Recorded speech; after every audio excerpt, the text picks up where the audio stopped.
Hello friends, welcome to GK market insights. Friends, last week Indian stock మార్కెట్లు చాలా volatile గా trade అయినాయండి. Friday కి చివరగా ఇండెక్సెస్ ఫ్లాట్ గా క్లోజ్ అయినాయి. సెన్సెక్స్ అయితే జస్ట్ 7 పాయింట్స్ తగ్గి 80,710 వద్ద, నిఫ్టీ 50 ఇండెక్స్ జస్ట్ 7 పాయింట్స్ పెరిగి 24,741 వద్ద, అండ్ బిఎస్సి మిడ్ క్యాప్ అయితే స్లైట్ గా డౌన్ అయింది అండ్ స్మాల్ క్యాప్ అయితే స్లైట్ గా పెరిగింది. Positive global cues, US Fed rate cut expectations ఉన్నప్పటికీ ట్రంప్ టారిఫ్ భయం, ఎఫ్ఐఎస్ అవుట్ ఫ్లో వలన ర్యాలీ సస్టైన్ కాలేదు. ఫ్రెండ్స్, ఈ వారం మనం ప్రధానంగా 5 ట్రిగర్స్ పై దృష్టి పెట్టాలి. వాటిలో మొదటిగా ఇన్ఫ్లేషన్ డేటా అండి. ఇది సెప్టెంబర్ 12న మన ఇండియన్ సిపిఐ రాబోతుంది. ఈ వారం సెప్టెంబర్ 12న ministry of statistics August CPI డేటాని విడుదల చేయబోతుంది. Inflation numbers banking and consumption linked sectors కి చాలా కీలకంగా ఉంటాయండి. అదే సమయంలో bank credit and deposit growth తో పాటు ఫారెక్స్ రిజర్వ్స్ కూడా క్లోజ్ గా ట్రాక్ చేయబడతాయి. దీనికి గల ఒకే రీజన్ ఏంటంటే బ్యాంకింగ్ సెక్టర్ ఇటీవల అండర్ పెర్ఫార్మెన్స్ కనిపించిందండి. సిపిఐ నెంబర్స్ ఎలా వస్తాయి అనేది market sentiment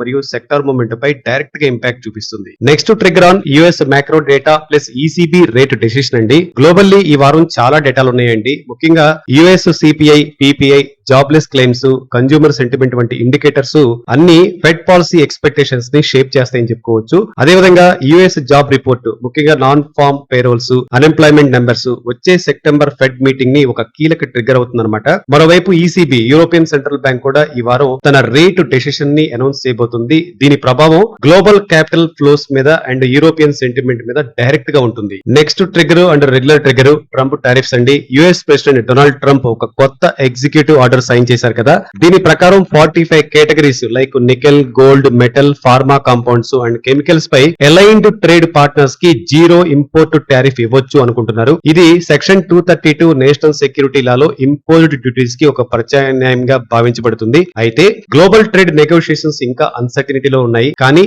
commodity stocks and metal sectors కి ఇది చాలా కీలక నిర్ణయంగా ఉంటుంది. Next trigger on FIIs and DIIs activity అండి. మనం చూసాం కదా, last Friday FIIs 1,305 crores sale చేశారు అండ్ డిఐఎస్ అయితే 1,821 crores బై చేయడం మనం చూసాము.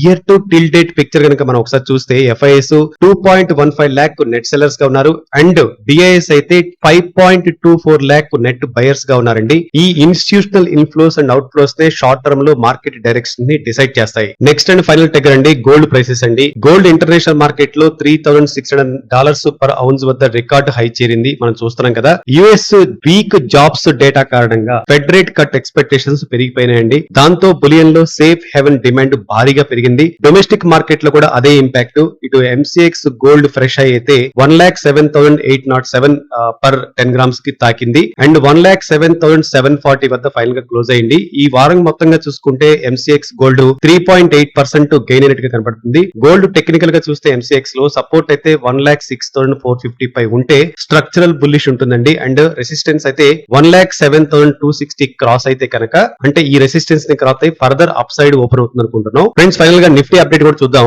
గత వారం నిఫ్టీ చాలా వాలటైల్ గా ట్రేడ్ అయింది. ప్రతిరోజు గ్యాప్ అప్ లేదా గ్యాప్ డౌన్ ఓపెనింగ్స్ వచ్చాయి. ఇంట్రాడే లో షార్ప్ రివర్సల్స్ రావడంతో ట్రేడర్స్ కి ఇది చాలా ఛాలెంజింగ్ ఎన్విరాన్మెంట్ గా మారింది. రీసెంట్ లో 24,404 నుంచి పుల్ బ్యాక్ ర్యాలీ ఇచ్చినప్పటికీ హయ్యర్ లెవెల్స్ దగ్గర సెల్లింగ్ ప్రెజర్ స్పష్టంగా కనిపించింది. వీక్లీ చార్ట్ లో ఒక bullish candle with long upper shadow form కావటం, రికవరీ ఉన్న సెల్లర్స్ ఇంకా యాక్టివ్ గా ఉన్నారని చెప్పేసి మనకి ఇండికేట్ చేస్తుంది. టెక్నికల్ గా చూస్తే ఇండెక్స్ ప్రస్తుతం 100 days 200 days ఈఎంఎల్ పై ఉంది. అంటే లాంగ్ టర్మ్ ట్రెండ్ ఇంటాక్ట్ గా ఉంది. కానీ 20 days 50 days యొక్క ఈఎంఐస్ దగ్గర ఆసిలేట్ అవుతుంది. అంటే షార్ట్ టు మీడియం టర్మ్ లో ఇండెసిసివ్ గా ఉన్నట్టుగా అనిపిస్తుంది అండ్ అన్ని కీ మూవింగ్ యావరేజెస్ అన్ని ఫ్లాట్ గా ఉన్నాయి. ఇది ఒక కన్సాలిడేషన్ సైడ్ లైన్స్ సిగ్నల్ సూచిస్తుంది. ఫైనల్ గా RSI and MACD clear direction చూపించడం లేదండి. ఒక రేంజ్ బౌండ్ మూవ్ ప్రాబిలిటీ ఎక్కువ ఉండే అవకాశాలు ఉన్నాయి అండ్ నిఫ్టీలో కూడా ఎక్కువగా ఉన్నవి ఏంటి, బ్యాంకింగ్ అండ్ ఐటీ సెక్టార్స్ కదా. ఐటీ సెక్టర్స్ లో స్టాక్ వీక్నెస్ కనపడుతుంది అండ్ బ్యాంకింగ్ లో మ్యూటెడ్ మొమెంటం కనపడుతుంది. దీనివల్ల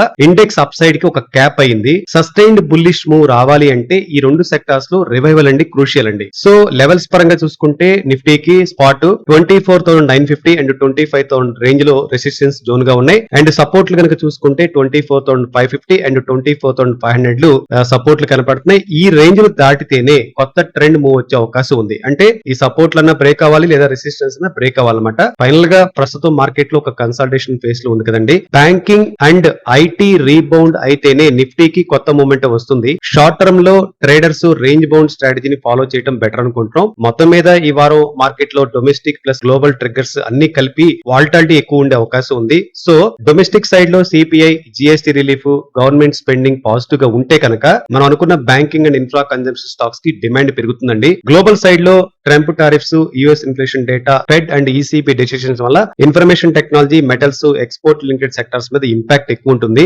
సేఫ్ హెవెన్ డిమాండ్ వలన gold and multi asset strategy మరింత ట్రాక్షన్ పొందే అవకాశం ఉంది. సో ఇది ఈ వారం మన టాప్ 5 ట్రిగ్గర్స్ ఫుల్ డీటెయిల్స్ అండి. ఫ్రెండ్స్, మీ ఒపీనియన్ ఏంటి? ఇన్ఫ్లేషన్ డేటా ఎక్కువ ప్రభావితం చూపుతుంది అనుకుంటున్నారా, లేక మన ట్రంప్ టారిఫ్స్ ఎక్కువ ప్రభావితం చూపిస్తారనేది మీ కామెంట్ లో మీరు చెప్పండి. ఫ్రెండ్స్, ఈ వీడియో నచ్చితే లైక్ చేయండి, షేర్ చేయండి, సబ్స్క్రైబ్ చేయడం మర్చిపోవద్దు. Thank you so much for watching. జై హింద్.